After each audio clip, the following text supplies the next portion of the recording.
Bonjour à tous. Après quelques mois d'absence sur YouTube, nous nous retrouvons aujourd'hui pour un nouvel unboxing de cubes, ou plutôt de dodécaèdres de la marque Diansheng. Nous aurons 3 modèles, dont 2 Megaminx et un Master Kilominx. Le Master Kilominx est celui que j'attends le plus, puisque j'aimerais bien récupérer les records de France avec celui-ci. Sachant que je n'ai aucune expérience dans ce puzzle, mais que j'ai déjà les records de France de Gigaminx, qui se rapprochent au niveau de la résolution. Commençons par ouvrir un premier Megaminx. Celui-ci. Une petite notice commune à tous les cubes. Et la boîte assez simple qui ne possède ensuite que le cube. Les premiers tornes. Ils tournent quand même très bien pour une sortie de boîte. Les aimants ont l'air quand même assez forts. On le ressent puisque le cube est vraiment très stable. Niveau corner cutting, quand même très bon. Hein. Même à le reverse, c'est un peu plus compliqué. Mais ça m'a pas trop dérangé lors des premiers turns. On sent quand même vraiment beaucoup les aimants. Hein. Après, la stabilité du cube est fort appréciable. Il n'a pas l'air de trop corner twist, contrairement au Dayan qui avait changé de main puisque mon Dayan corner twistait beaucoup. Et donc j'étais sur le GAN. Et ça se rapproche quand même un peu plus du GAN, notamment sur le design des pièces qui ont l'air, en tout cas qui sont beaucoup plus plates, légèrement concaves, mais en tout cas qui n'ont pas de ridge. Et c'est vraiment quelque chose que j'aime beaucoup, le fait qu'il n'y ait pas de ridge. Au niveau de la taille du cube, de la prise en main, il a l'air vraiment pas mal aussi. J'aime beaucoup les Megaminx un peu petits. Celui-ci a l'air plus de ressembler au GAN niveau taille. Mais en tout cas, les premiers turns sont vraiment prometteurs. Passons ensuite au second Megaminx. Nous garderons le meilleur pour la fin. Est-ce que ça va s'ouvrir ? Alors celui-ci, toujours une petite notice. Celui-ci, c'est vraiment un très gros Megaminx. Pas forcément désigné pour la vitesse, plutôt pour la collection. Vous voyez, par rapport à celui-ci, vraiment une taille très très différente. Premier turn. Ah oui, la prise en main est tout de suite très compliquée hein, quand on a un Megaminx de cette taille-là. En plus avec des ridges très prononcés. C'est vraiment pas un cube que j'utiliserai en vitesse, hein, parce que autant la taille que les ridges, ça ne me convient pas du tout. Hein, les finger tricks sont quand même assez compliqués hein, pour une taille aussi grande. Malgré que leur corner cutting soit plutôt correct pour un cube comme ça. Même le reverse, hein, assez bien.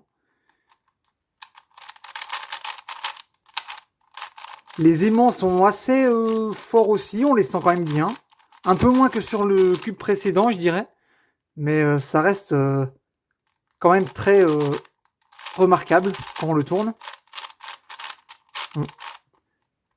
Ben, ça fait un joli cube de collection. Je verrai ce que je peux faire en vitesse sur ce cube. Quelques résolutions. Mais en tout cas, c'est plus pour la collection que vraiment pour la vitesse. Passons enfin au Master Kilominx. Celui que j'attendais le plus de cette commande. La fameuse notice, comme d'habitude. Et une boîte assez simple, similaire au premier Megaminx que j'ai ouvert. Et voici le cube. Assez marrant parce qu'il est même plus petit, vous voyez, que le Megaminx précédent, qui est vraiment énorme. Il ne s'appelle pas Hulk Megaminx pour rien. Donc vraiment un oui très très petit. Au niveau du design des pièces, ça ressemble beaucoup au Megaminx, le premier Megaminx que j'ai ouvert. Au niveau du turn, les aimants sont beaucoup moins forts. Sur celui-ci, même les tranches internes sont vraiment pas très fortes. Ça risque d'être un peu handicapant quand on va arriver à l'étape vers la fin, quand toutes les arêtes seront résolues et que je n'aurai que les dernières paires et la dernière couronne à faire. On sent vraiment que, voilà, vous voyez, quand il essaie de tourner une seule tranche, toutes les tranches partent ensemble, donc ça va être problématique à mon avis. Est-ce qu'il y a un peu de corner cutting? Pas vraiment. Bon, sur des cubes de cette taille, c'est un peu moins le cas régulièrement. Un petit peu, mais c'est quand même assez léger le corner cutting. Ah, vous voyez la tranche du milieu qui bouge toute seule quand il essaye de faire des mouvements des tranches externes. À mon avis, les aimants ici ne sont pas assez forts. Vous voyez, les aimants sont surtout de ce côté-là. Le design est assez intriguant à l'intérieur. Je regarderai ça tête reposée. Je crois que sur ce cube-là, il y a une parité, une PLL parité.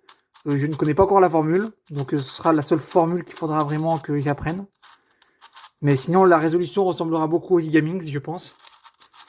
Donc j'aimerais bien faire des temps en dessous des 3 minutes. Je ne sais pas si c'est accessible, mais au moins déjà 3 minutes 30. Je crois que le record de France, c'est vers les 3 minutes 20, quelque chose comme ça. Vous voyez, j'ai quand même du mal à tourner le cube. Hein. Il n'est pas très bon par rapport aux autres. Et surtout, ces tranchées internes là qui n'ont pas d'aimant très fort, ça risque d'être un peu dommageable. Bon. Nous allons conclure cette vidéo. Voici donc les 3 cubes que j'ai reçus. J'essaierai de filmer quelques résolutions, notamment du Master Kilomix, et je posterai ça sur YouTube si j'obtiens des temps intéressants. Merci à tous d'avoir visionné cette vidéo, et on se donne rendez-vous dans une prochaine vidéo. À bientôt!